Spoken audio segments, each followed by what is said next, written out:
2 ദിവസം കഴിഞ്ഞ് വാലന്റൈൻസ് ഡേയിൽ ഋഷി ഒരു ഗിഫ്റ്റ് ബോക്സ് കയ്യിൽ പിടിച്ച് ശ്രീലക്ഷ്മിയുടെ മുന്നിലെത്തി.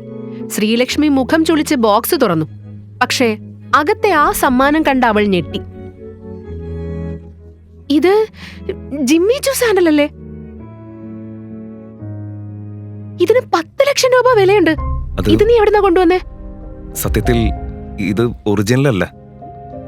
മാർക്കറ്റിൽ നിന്ന് ഞാൻ വാങ്ങിയ അതിന്റെ ഒരു കോപ്പിയാ. ഇത് ഫേക്കാണ്. ഫേക്ക്?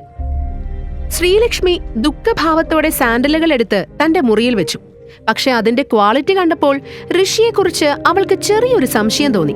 കാരണം ആ സാൻഡലുകൾ കാണുമ്പോൾ സ്റ്റിച്ചസും ക്വാളിറ്റിയും ഒട്ടും ഫേക്ക് പോലെ തോന്നിയില്ല.